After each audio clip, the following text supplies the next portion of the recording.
શું ખરેખર ભારતમાં ગેસ સિલિન્ડરની અછત સર્જાય છે? જો નવો પુરવઠો ન આવે તો શું દેશમાં એલપીજીનો સ્ટોક ખતમ થઈ જશે? શું ભારત પાસે પૂરતો એલપીજી સ્ટોક છે?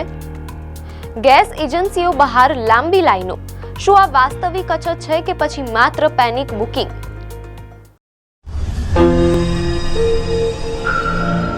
નમસ્કાર દર્શક મિત્રો, ધ લોકસત્તા શોમાં આપનું સ્વાગત છે. શું ખરેખર ભારતમાં ગેસ સિલિન્ડરની અછત સર્જાય છે? જો નવો પુરવઠો ન આવે તો શું દેશમાં એલપીજીનો સ્ટોક ખતમ થઈ જશે? શું ભારત પાસે પૂરતો એલપીજી સ્ટોક છે? ગેસ એજન્સીઓ બહાર લાંબી લાઈનો, શું આ વાસ્તવિક અછત છે કે પછી માત્ર પેનિક બુકિંગ? અમેરિકા ઇઝરાયેલનું ઈરાન સાથેનું યુદ્ધ વિશ્વ માટે એક નવું આર્થિક સંકટ લઈને આવ્યું હોય તેમ લાગી રહ્યું છે. આ સંઘર્ષ ભલે હજારો કિલોમીટર દૂર ચાલી રહ્યો હોય, પણ તેની સીધી અસર હવે ભારતના રસોડા સુધી પહોંચી ગઈ હોય તેમ લાગી રહ્યું છે. છેલ્લા કેટલાક દિવસોથી દેશના અનેક શહેરોમાં ગેસ એજન્સીઓ બહાર લાંબી લાઈનો જોવા મળી રહી છે. શું ખરેખર ભારતમાં ગેસની અછત છે કે પછી માત્ર એક ગભરાટ છે? આજે આપણે જાણીશું કે ભારત પાસે કેટલા દિવસનો સ્ટોક બાકી છે અને સરકાર આ સ્થિતિને પહોંચી વળવા શું આયોજન કરી રહી છે. દેશના ખૂણે ખૂણેથી ચિંતાજનક સમાચાર મળી રહ્યા છે. લિક્વિફાઈડ પેટ્રોલિયમ ગેસ એટલે કે એલપીજીનો પુરવઠો ખોરવાતા અનેક શહેરોમાં રેસ્ટોરન્ટ અને હોટલો બંધ થઈ રહી હોવાના અહેવાલ છે. માત્ર ખાણીપીણી જ નહીં, પણ ખાતર અને સિરામિક ઉદ્યોગોમાં પણ ઉત્પાદન ઠપ થવાની ભીતિ સેવાઈ રહી છે. આ પરિસ્થિતિને જોતા વિપક્ષે પણ સંસદમાં હોબાળો મચાવ્યો છે. મીડિયા અહેવાલો અનુસાર આ પ્રચંડ હોબાળા વચ્ચે કેન્દ્રીય પેટ્રોલિયમ મંત્રી હરદીપસિંહ પુરીએ સંસદને સંબોધિત કરતી વેળાએ સ્પષ્ટપણે જણાવ્યું છે કે દેશમાં પેટ્રોલ, ડીઝલ અને કુદરતી ગેસનો પુરવઠો એકદમ સ્થિર છે. મંત્રીના જણાવ્યા અનુસાર ઘરેલું એલપીજીનો પુરવઠો સંપૂર્ણપણે સુરક્ષિત છે. તો પછી આ લાઈનો કેમ છે?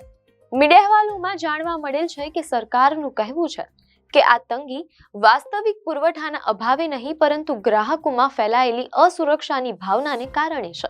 લોકો ડરના માર્યા એડવાન્સ બુકિંગ કરાવી રહ્યા છે અને સંગ્રહખોરી વધી છે, જેને કારણે પેનિક બુકિંગની સ્થિતિ સર્જાય છે.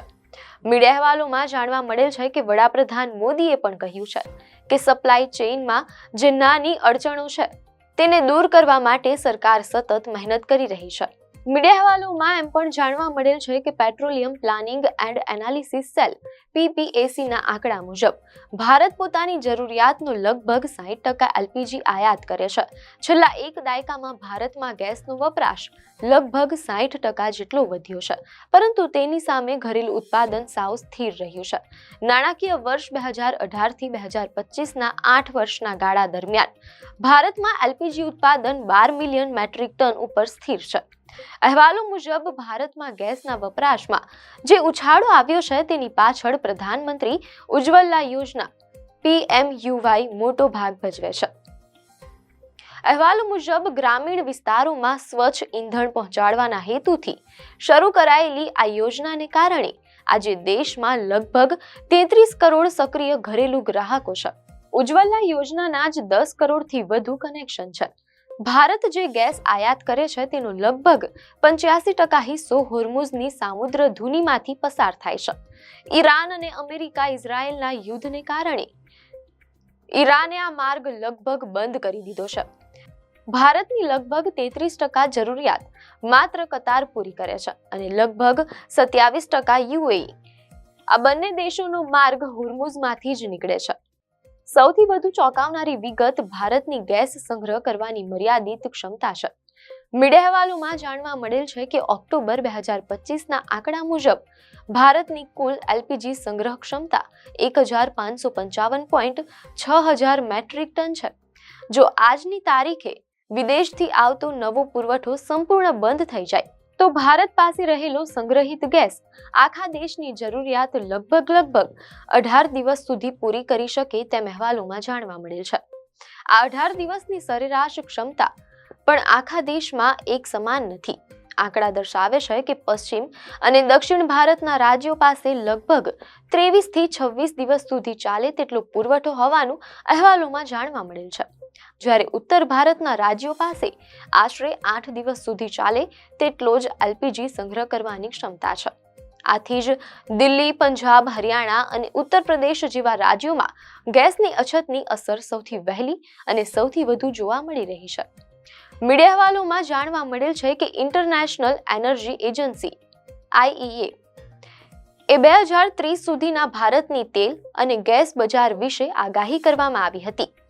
ગ્રામીણ વિસ્તારોમાં એલપીજીના પ્રોત્સાહનને કારણે છેલ્લા એક દાયકામાં આપણી આયાત 3 ગણી વધી ગઈ છે.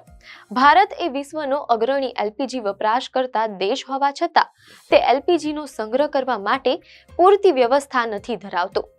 આપણે માત્ર આરબ દેશો પર નિર્ભર રહેવાને બદલે અન્ય દેશો અને ઘરેલું ઉત્પાદન પર ધ્યાન આપવું અનિવાર્ય છે. જો કે સરકારે પણ હવે યુદ્ધના ધોરણે સંગ્રહ ક્ષમતા વધારવી જોઈએ, જેથી ભવિષ્યમાં આવા સંકટો સમયે દેશના રસોડા ઠંડા ન પડી જાય. આપને માહિતી સારી લાગી હોય તો વિડીયોને લાઈક અને શેર કરજો, ચેનલને સબસ્ક્રાઇબ કરજો.